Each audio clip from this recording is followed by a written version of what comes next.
नमस्कार प्यारे दोस्तों, जय श्री कृष्णा। दोस्तों, मैं गिरधारी पालीवाल और मेरे YouTube चैनल के ऑनलाइन प्लेटफॉर्म पर एक बार फिर से आप सभी का हार्दिक स्वागत करता हूं। प्यारे दोस्तों, आज हम बात करेंगे 13 फरवरी से 19 फरवरी के बीच के इम्पोर्टेंट करंट अफेयर्स पर।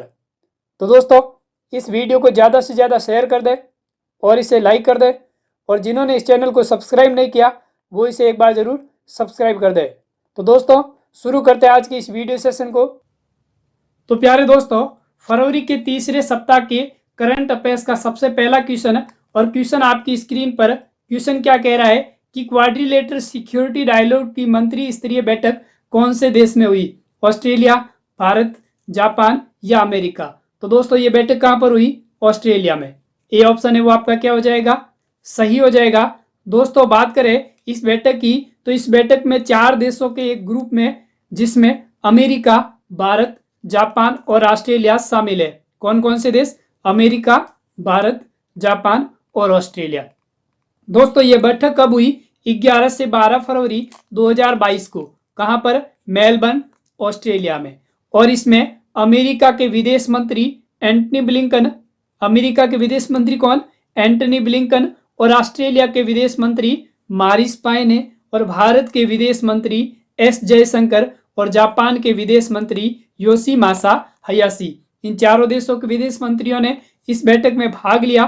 दोस्तों, बात करें क्वाड में किन मुद्दों पर चर्चा हुई, तो सबसे पहले दोस्तों, भारत में बने 1 अरब से अधिक कोविड-19 टीकों की डिलीवरी में तेजी किस प्रकार से ली जाए।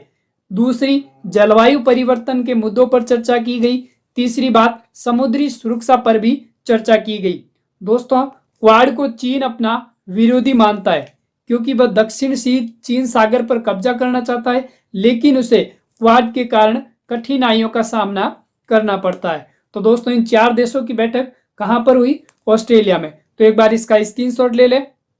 नेक्स्ट दोस्तों, अगला क्वेश्चन आपकी स्क्रीन पर कि किस देश ने जम्मू कश्मीर के साथ समझौता ज्ञापन पर हस्ताक्षर किए? तो दोस्तों, किस देश ने हस्ताक्षर किए? न्यूजीलैंड ने।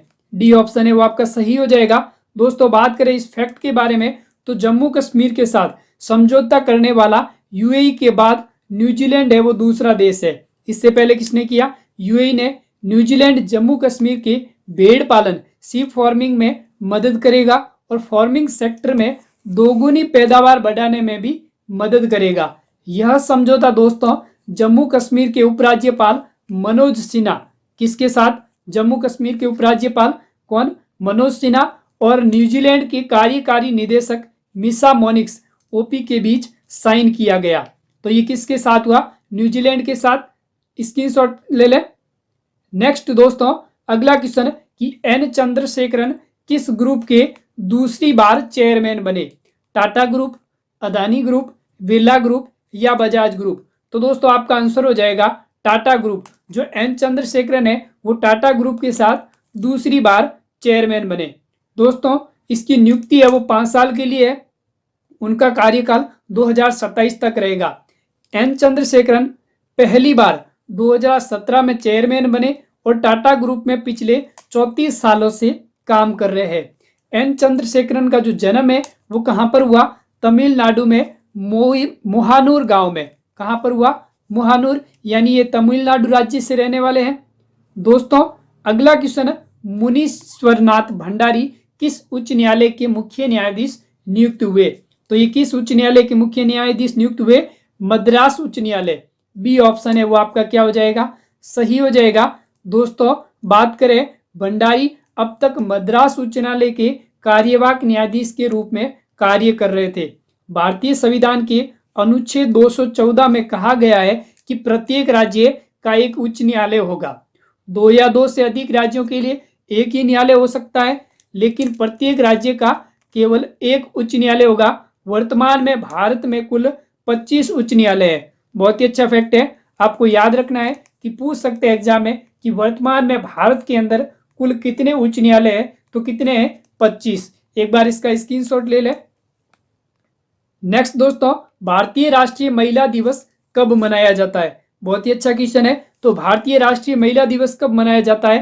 13 फरवरी को। अब हम दोस्तों जान लेते हैं कि ये किसके उपलक्ष्य में मनाया जाता है, तो दोस्तों सरोजिनी नायडू की जयंती के उपलक्ष्य में यह भारतीय महिला दिवस मनाया जाता है। इस साल 13 फरवरी को सरोजिनी नायडू की 143वीं जयंती पर यह मनाया गया। सरोजिनी नायडू का जो जन्म है वो कब हुआ, 13 फरवरी 1879 को। दोस्तों सरोजिनी नायडू को नाइटिंगेल ऑफ इंडिया के नाम से भी जाना जाता है। और इंटरनेशनल वुमेन्स डे यानी महिला दिवस कब मनाया जाता है, 8 मार्च को। ठीक है दोस्तों, तो एक बार इसका स्क्रीनशॉट ले ले।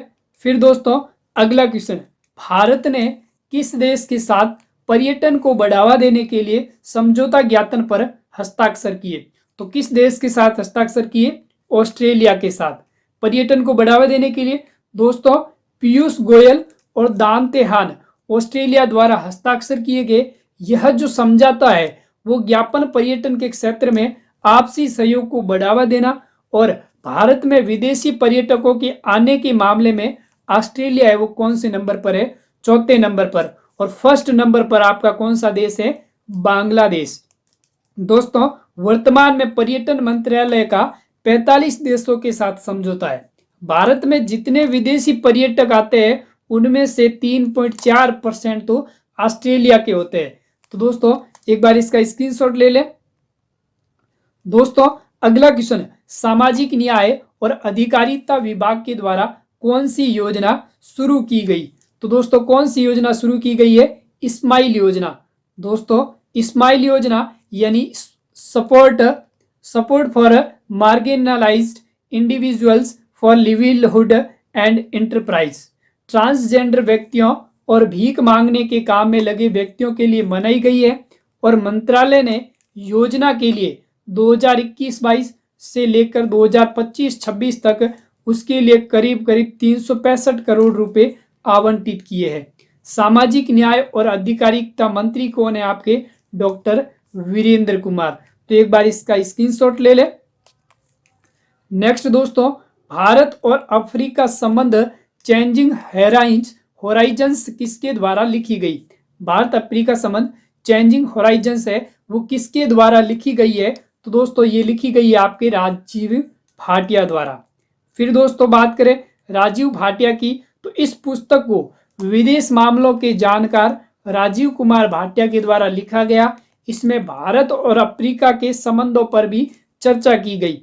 हाल ही में जो नई पुस्तकें लिखी गई है उनमें अटल बिहारी वाजपेयी पुस्तक किसके द्वारा, सागरिका घोष द्वारा, गोल्डन बॉय नीरज चोपड़ा, नवदीप सिंह गिल द्वारा। बहुत ही इंपॉर्टेंट बुक्स है, एग्जाम में पूछ सकते हैं। अटल बिहारी वाजपेयी जो पुस्तक है वो किसने लिखी, सागरिका घोष, और गोल्डन बॉय नीरज चोपड़ा ये नवदीप सिंह गिल द्वारा लिखी गई पुस्तक है। तो एक बार इसका स्क्रीनशॉट ले ले।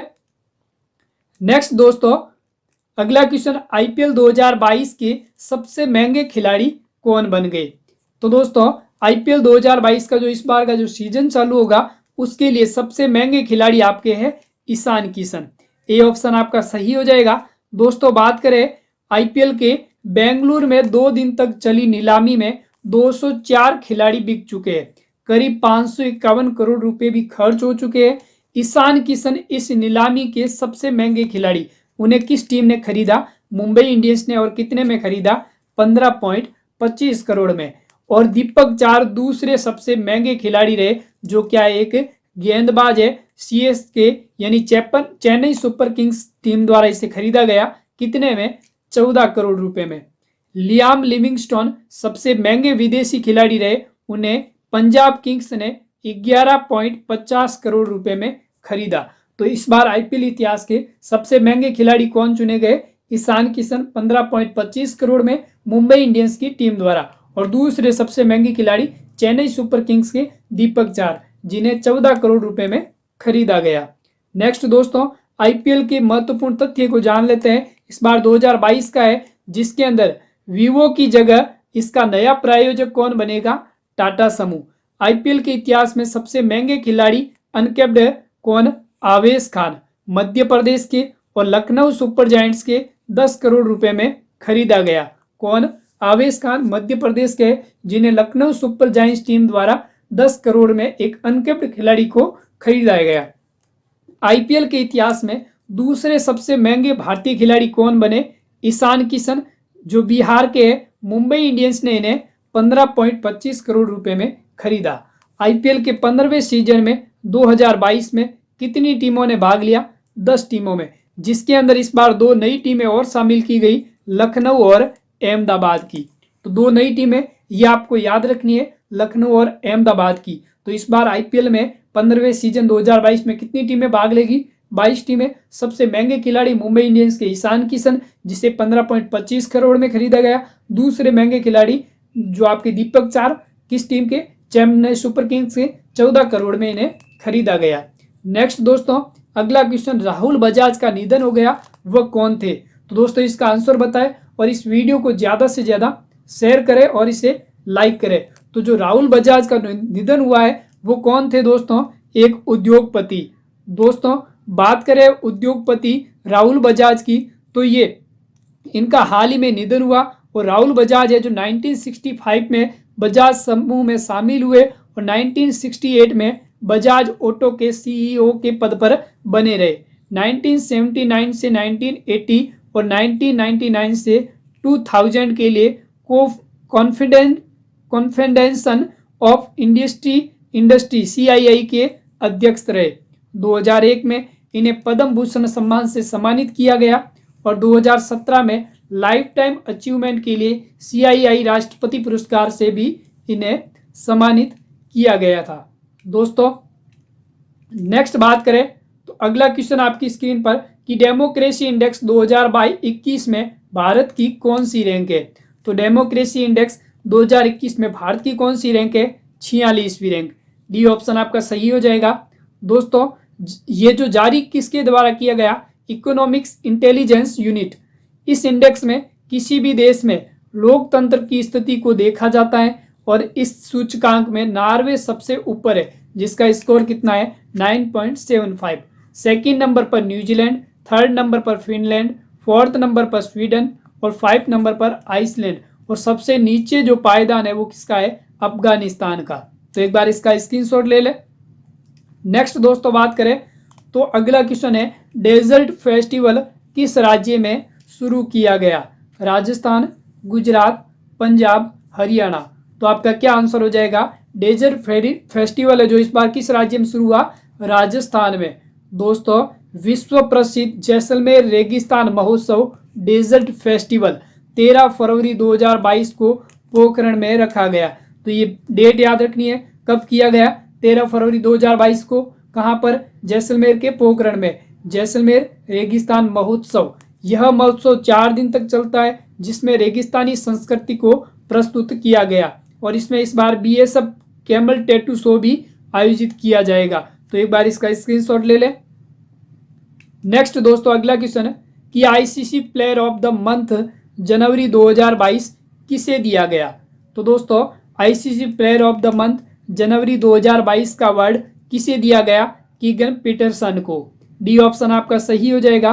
दोस्तों पुरुष की श्रेणी में यह सम्मान दक्षिण अफ्रीका के कीगन पीटरसन को और महिला श्रेणी में यह सम्मान इंग्लैंड की हीथर नाइट को दिया गया।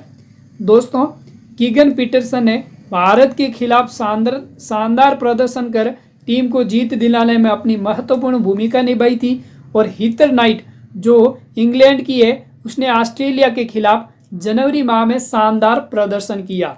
नेक्स्ट दोस्तों अगला क्वेश्चन, फ्रैंक वॉल्टर स्टीनमीयर फिर से किस देश के राष्ट्रपति चुने गए? तो दोस्तों क्या आंसर हो जाएगा आपका? जर्मनी के। दोस्तों विशेष संसदीय सभा ने फ्रैंक वॉल्टर स्टीनमीयर को 5 साल के लिए फिर से राष्ट्रपति बनाया गया। स्टीनमीयर 12 फरवरी 2017 में पहली बार राष्ट्रपति बने थे। 2017 में पहली बार राष्ट्रपति बनने से पहले स्टीनमीयर विदेश मंत्री और चीफ ऑफ स्टाफ के पद पर भी रह चुके हैं। आप इन स्टेटमेंट्स की फोटो देख सकते हैं।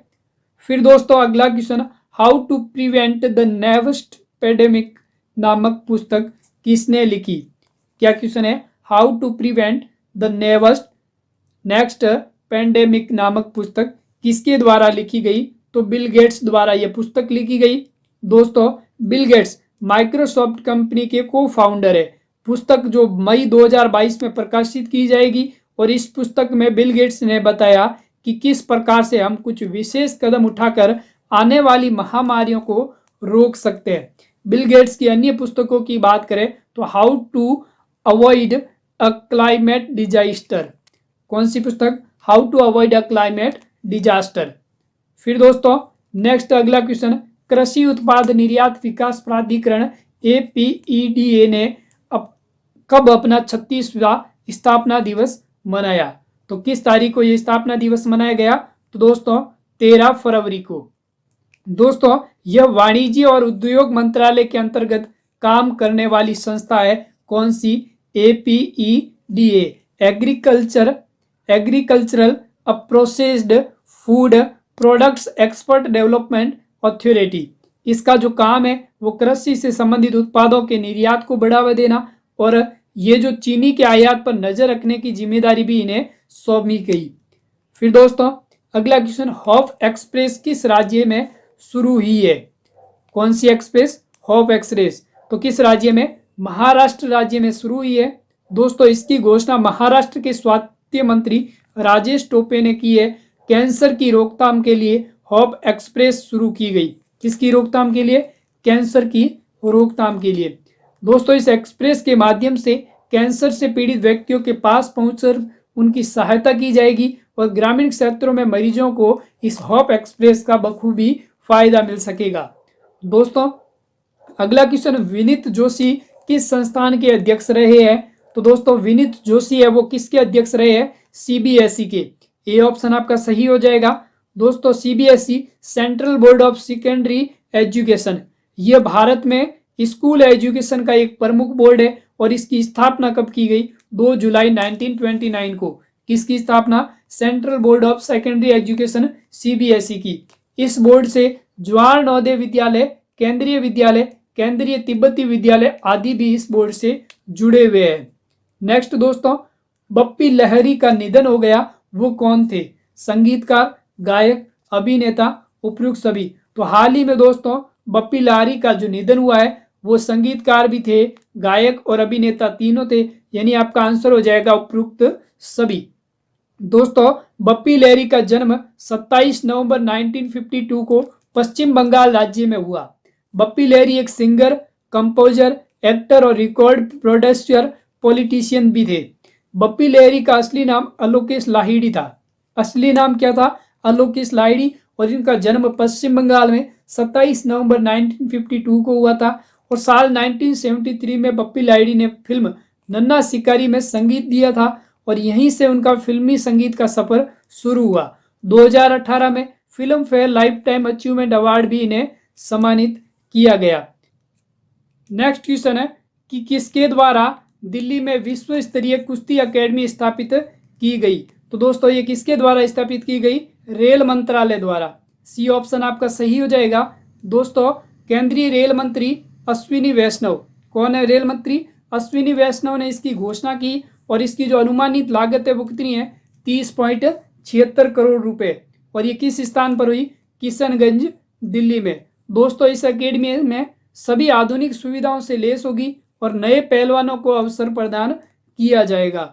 नेक्स्ट दोस्तों अगला क्वेश्चन है कि 14 से 18 फरवरी तक किसके द्वारा वित्तीय साक्षरता सप्ताह मनाया जा रहा है? तो दोस्तों आपका आंसर हो जाएगा भारतीय राज्य रिजर्व बैंक द्वारा वित्तीय साक्षरता सप्ताह मनाया जा रहा है। दोस्तों इसका जो मुख्य उद्देश्य है वो वित्तीय उत्पादों और सेवाओं और उपभोक्ता संरक्षण के बारे में जागरूकता प्रदान करना। और जो इसकी थीम है वो क्या रखी गई?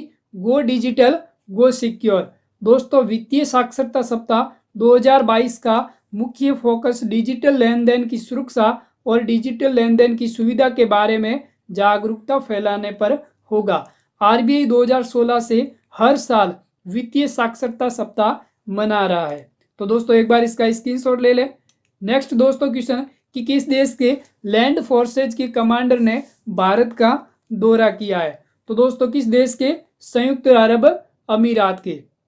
दोस्तों रॉयल सऊदी लैंड फोर्सेज के कमांडर लेफ्टिनेंट जनरल फहद बिन अब्दुल्ला, कौन है लेफ्टिनेंट जनरल?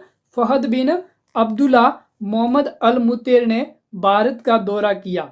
यह पहला मौका है जब रॉयल सऊदी लैंड फोर्सेज के सर्विंग कमांडर ने भारत की यात्रा की और इससे पहले मनोज मुकुंद नरवाणे ने 2020 दिसंबर में सऊदी अरब का दौरा किया था। नरवाणे पहले ऐसे सेना प्रमुख थे जिसने सऊदी अरब का दौरा किया था। तो दोस्तों आपका आंसर क्या हो जाएगा? संयुक्त अरब अमीरात। ये आंसर आपका सही हो जाएगा। अगला क्वेश्चन है कि महिला सशक्तिकरण को बढ़ावा देने के लिए लेजेंड्स लीग क्रिकेट का एम्बेसडर किसे नियुक्त किया गया? बहुत ही अच्छा क्वेश्चन है कि महिला सशक्तिकरण को बढ़ावा देने के लिए लीजेंड्स लीग क्रिकेट का एम्बेसडर किसे बनाया गया? झूलन गोस्वामी को। डी ऑप्शन है वो आपका क्या हो जाएगा? सही हो जाएगा। दोस्तों लीजेंड्स लीग क्रिकेट एक पेशेवर क्रिकेट लीग है जो रिटायरमेंट ले चुके खिलाड़ियों के लिए है और महिला सशक्तिकरण को बढ़ावा देने के लिए लीजेंड्स लीग क्रिकेट LLC ने क्रिकेटर झूलन गोस्वामी को इसका एम्बेसडर नियुक्त किया। इन सेट में झूलन गोस्वामी भारतीय महिला टीम की फर्स्ट गेंदबाज है। इनका फोटो आप देख सकते हैं। ये कौन है? झूलन गोस्वामी, जिन्हें LLC का ब्रांड एम्बेसडर बनाया गया। दक्षिण अफ्रीका के सांड्रे फ्रीडुजपुरी लीग के लिए मैच रेफरी होंगे। ये क्या होंगे? मैच रेफरी होगी। एक बार इसका स्क्रीनशॉट ले ले। दोस्तों अगला क्वेश्चन है आज की करंट अफेयर्स का कि हाल ही में IPL 2022 का टाइटल स्पॉन्सर किसे बनाया गया? टाटा समूह, वीवो, ओप्पो, सैमसंग। तो IPL 2022 का टाइटल स्पॉन्सर किसे बनाया गया? टाटा समूह को। ए ऑप्शन है वो आपका क्या हो जाएगा? सही हो जाएगा। दोस्तों IPL के अध्यक्ष कौन? ब्रजेश पटेल ने 11 जनवरी 2022 को पुष्टि की है कि टाटा IPL 2022 और 23 के टाइटल स्पॉन्सर के रूप में वीवो का स्थान लेंगे। इससे पहले स्पॉन्सर कौन थे? वीवो। अब कौन होंगे? टाटा समूह। वीवो ने साल 2018 से 2022 तक IPL के टाइटल स्पॉन्सरशिप 2200 करोड़ रुपए में खरीदे थे, लेकिन गलवान घाटी में साल 2022-20 में भारत और चीन के बीच सैन्य टकराव के बाद वीवो पर इसे हटने का दबाव बढ़ गया था। अब ये कौन रहेंगे इसके स्पॉन्सर? टाटा समूह। IPL 2022 में ड्रीम 11 IPL का प्रायोजक बना था। 2020 में कौन बना था? ड्रीम 11। और अब 2022 में कौन होगा? 2022 से 23 तक कौन होगा? टाटा समूह। तो एक बार इसका स्क्रीनशॉट ले ले, यहां से आपके क्वेश्चन बन सकता है। अगला क्वेश्चन है कि हाल ही में किस प्रसिद्ध कथक नर्तक का निधन हो गया? बिरजू महाराज, डॉक्टर पुरुदधीच, शंभू महाराज, लच्छू महाराज। तो कौन से प्रसिद्ध कथक है जिनका निधन हुआ? तो आपका आंसर हो जाएगा बिरजू महाराज। दोस्तों बिरजू महाराज एक प्रसिद्ध कथक नर्तक और पद्म विभूषण पंडित बिरजू महाराज का निधन हो गया था और बिरजू महाराज को सरोद और वायलिन बजाने का बहुत ही ज्यादा शौक था। बिरजू महाराज का जन्म का जो नाम है वो ब्रिजमोहन नाथ मिश्र था और उनका जन्म 4 फरवरी 1938 को हंडिया उत्तर प्रदेश में हुआ था। कहाँ पर हुआ? हंडिया नामक स्थान उत्तर प्रदेश में 4 फरवरी 1938 को हुआ था। और इनके जो बचपन का नाम है वो क्या नाम है? ब्रिजमोहन नाथ मिश्र। बिरजू महाराज के चाचा शंभू महाराज और लच्छू महाराज ये दोनों कथक के प्रसिद्ध नर्तक थे और वे शास्त्रीय कथक नृत्य के लखनऊ कालिका बिंदादिन घराने के नर्तक थे। किस घराने के?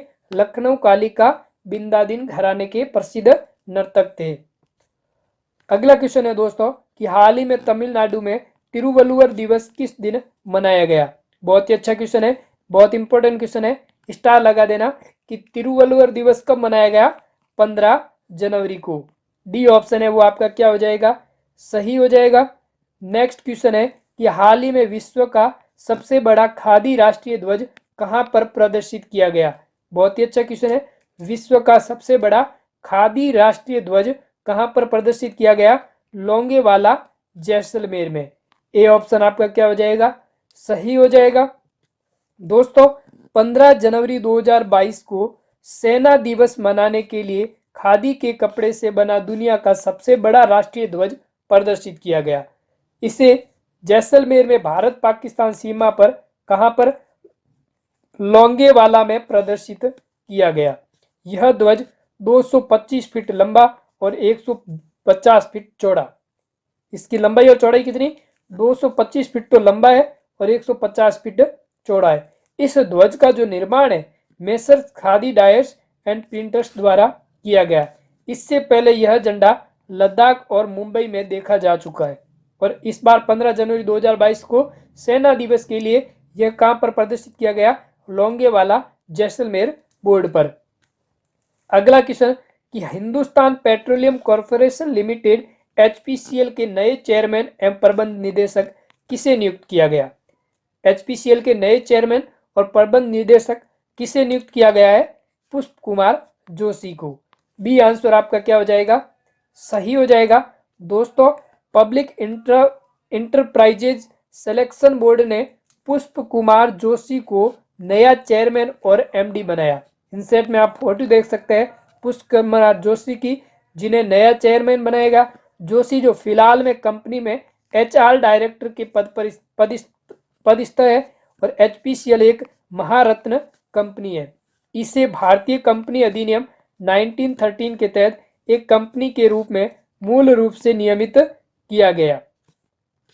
दोस्तों बात करें हिंदुस्तान पेट्रोलियम कॉर्पोरेशन लिमिटेड की, तो इसकी स्थापना हुई थी 1974 में और इसका मुख्यालय कहां पर है, मुंबई महाराष्ट्र में।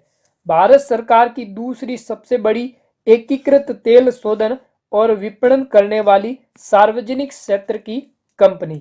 भारत में इसका पेट्रोलियम उत्पादों के विपणन में कुल योगदान कितना है, 20.9% और तेल शोधन में है 10.3%। तो ये डाटा भी आप नोट कर ले कि जो हिंदुस्तान पेट्रोलियम कॉर्पोरेशन लिमिटेड है इसकी स्थापना हुई थी 1974 में, इसका मुख्यालय मुंबई महाराष्ट्र में है। अगला क्वेश्चन है कि हाल ही में पद्मश्री अवार्ड से सम्मानित किस प्रसिद्ध कथकली नृत्यांगना का निधन हो गया। बहुत ही अच्छा क्वेश्चन है। पद्मश्री अवार्ड से सम्मानित किस कथकली प्रसिद्ध नृत्यांगना का निधन हुआ, तो आपका आंसर हो जाएगा मिलिना साल्विनी। ए आंसर आपका क्या हो जाएगा, सही हो जाएगा। दोस्तों इटली में जन्मी साल्विनी नियमित रूप से भारत यानी खासकर केरल आया करती थी। कहां पर आया करती थी, केरल। उन्होंने केरल में ही कथकली सीखी और पेरिस में भारतीय नृत्य शैलियों के लिए एक स्कूल सेंटर मंडप चलाया। भारत सरकार ने अभिनय कला के क्षेत्र में उनके योगदान हेतु 2019 में उन्हें पद्मश्री सम्मान से सम्मानित किया। तो आपका आंसर क्या हो जाएगा, साल्विनी को यह सम्मान दिया गया।